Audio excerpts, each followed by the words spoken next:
Human rights, climate change, and green development. The position and recommendations of the National Human Rights Commission of Mongolia. Viewing climate change through a human rights lens. Distinguished guests and delegates, this presentation sets out the position, research findings, discussion outcomes, and policy recommendations of the National Human Rights Commission of Mongolia on the interrelationship between climate change, desertification, land degradation, the environment, and human rights. The COP17 theme, Restoring Land, Restoring Hope, has particular significance for Mongolia. Land degradation is not limited to the condition of the soil. When land degrades, water resources decline. When water becomes scarce, health, food security, and livelihoods come under pressure. As rangelands deteriorate, the security of herder livelihoods weakens, and as livelihoods become less secure, the risk of migration increases. In this way, one environmental pressure can lead to another, ultimately developing into a complex and interconnected set of human rights risks. The National Human Rights Commission has consistently addressed these relationships through research, monitoring, and policy recommendations. For example, in its 23rd report, the Commission specifically examined the right to live in a healthy and safe environment and analyzed a total of 224 legal acts against human rights criteria. Based on that analysis, the Commission developed recommendations to reduce air, water, and soil pollution, restore degraded soil, improve water management, expand green areas, and make information about environmental health risks more accessible to the public.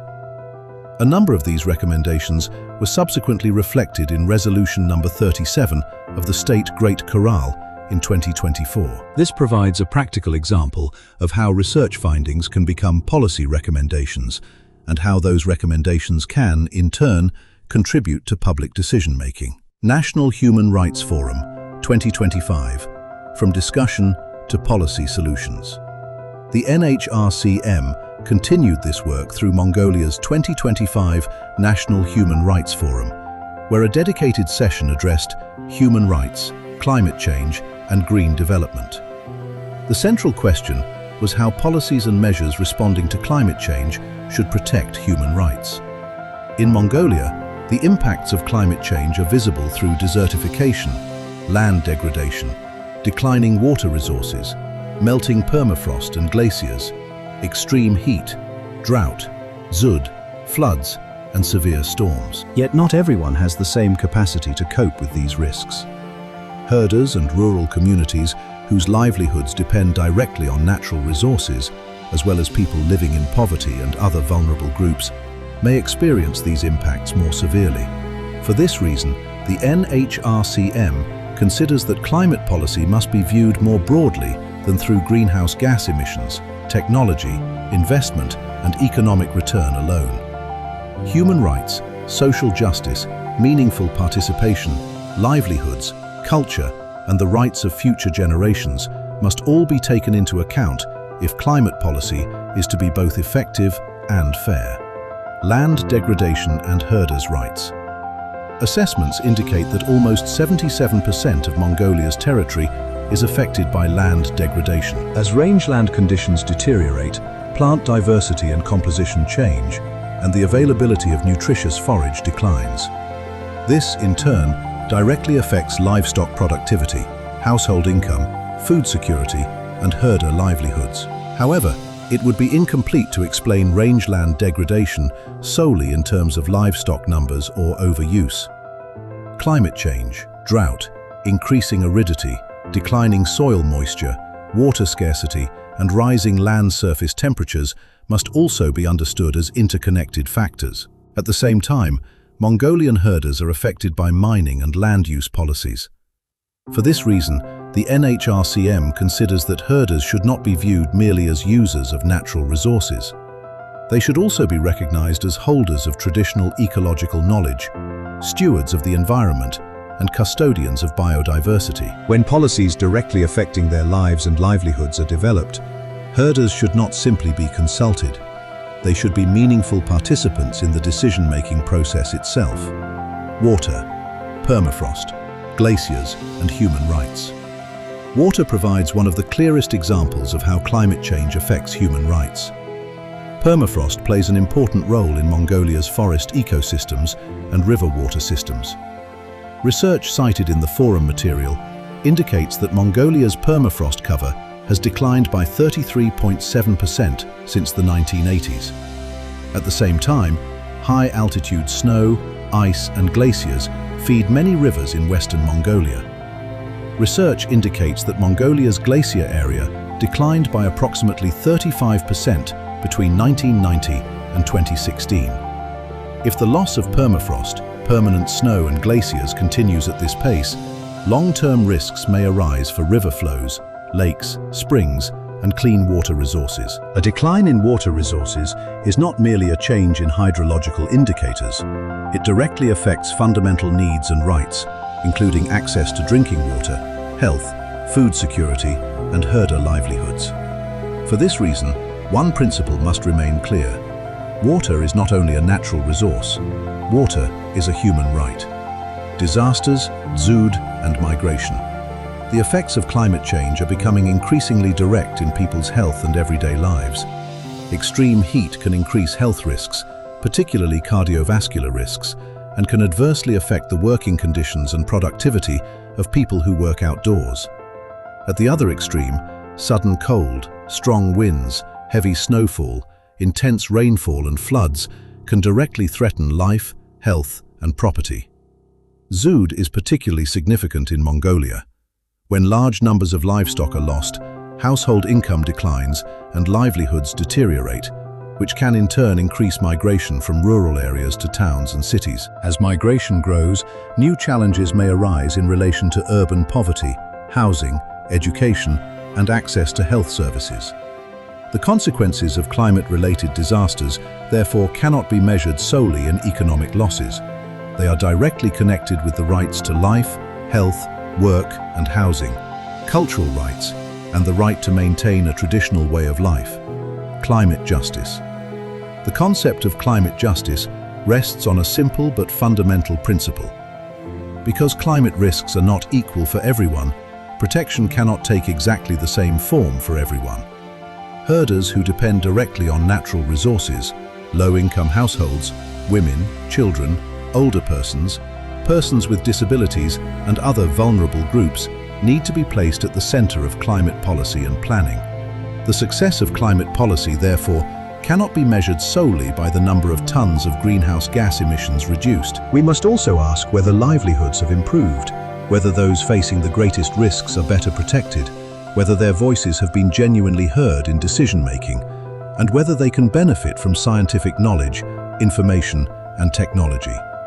These are also essential indicators of whether climate policy is effectively serving human rights. Who does the green transition serve? Mongolia needs to move from an energy system heavily dependent on coal toward cleaner energy sources. But calling a transition green does not automatically make it just. Before changes are made to fuel and energy policies, their potential effects on the lowest income households and on residents of Ulaanbaatar's Gur districts need to be assessed. For this reason, the NHRCM emphasizes one clear principle. The green transition must leave no one behind. Environmental policies should not make vulnerable people less secure or weaken the enjoyment of their rights. Instead, they should contribute to healthier, safer, and more accessible living conditions. Mongolia also has significant opportunities to combine nature-based solutions with human rights-based approaches. Traditional ecological knowledge, nomadic culture, herder livelihoods, and ecosystem protection are not competing interests. With appropriate policies, they can reinforce one another: mining, land use, and local communities. Mining plays an important role in Mongolia's economy, but the impacts of extraction cannot be assessed solely in terms of economic returns. Large-scale projects may simultaneously affect land, rangelands, water resources, local livelihoods, resettlement, cultural connections, and human rights. In particular, where herders are not meaningfully involved in land use decisions, the risk of losing traditional territories and sources of livelihood increases. The NHRCM, therefore, considers that major mining and petroleum projects should be subject to social impact assessments and that land acquisition and resettlement should be carried out fairly, transparently, and consistently with human rights. Before extractive activities begin, affected communities should receive full and understandable information and should have meaningful opportunities for free, prior, and informed participation and consent. Such an approach helps protect not only herders' rights, but also nomadic culture, traditional ecological knowledge, food security, and local economies. Nomadic culture and future generations. Nomadic pastoralism in Mongolia should not be understood merely as an economic activity. It is part of Mongolia's cultural heritage and national identity, and it remains a living system of traditional ecological knowledge. Knowledge of seasonal land use, adaptation to climatic conditions, and maintaining rangeland carrying capacity has been transmitted across generations. Strengthening resilience to climate change therefore requires combining this traditional knowledge with modern science and technological innovation. Protecting herders' rights today is not only about protecting present-day livelihoods, it is also about ensuring that Mongolia's cultural heritage and traditional ecological knowledge remain alive and can be passed on to future generations. For this reason, the rights of people living today cannot be separated from the rights of future generations. NHRCM Policy Recommendations. Drawing on the National Human Rights Forum discussion and previous research and analysis, the National Human Rights Commission identifies 6 main policy directions requiring continued attention. First, pastoral mobility should be supported rather than restricted, and the ecological and cultural value of nomadic pastoralism should be recognized in public policy. Second, climate resilience should be strengthened by combining traditional herding knowledge and skills with modern science and technology. Third, the environmental and human rights impacts of sectors contributing most significantly to climate change, desertification, land degradation, and water scarcity should be assessed realistically and comprehensively. Fourth, major mining and petroleum projects should include social impact assessments, while land acquisition and resettlement should be carried out in accordance with human rights standards. Fifth, meaningful participation by herders, women, children, older persons, persons with disabilities, and other vulnerable groups should be ensured at every stage of climate policy, planning, and implementation. Sixth, climate policy should be understood not merely as a means of addressing today's risks, but as a long-term framework for protecting the rights of future generations. Taken together, these directions reflect a clear position of the NHRCM. Climate policy is also human rights policy. Restoring land means restoring human lives. Restoring land, restoring hope. Viewed through a human rights lens, restoring land means protecting water resources. Restoring rangelands means safeguarding herder livelihoods. Reducing climate risks means protecting human life and health. Likewise, a just green transition means protecting the rights of vulnerable groups, while meaningful participation means respecting human dignity, freedom, and voice. For this reason, when we restore land, we must also protect human rights. And when we protect the environment, we must not leave behind people's livelihoods, culture, participation, or the rights of future generations. Let us restore the land. Let us protect livelihoods. Let us safeguard human rights. And let us restore hope. Thank you.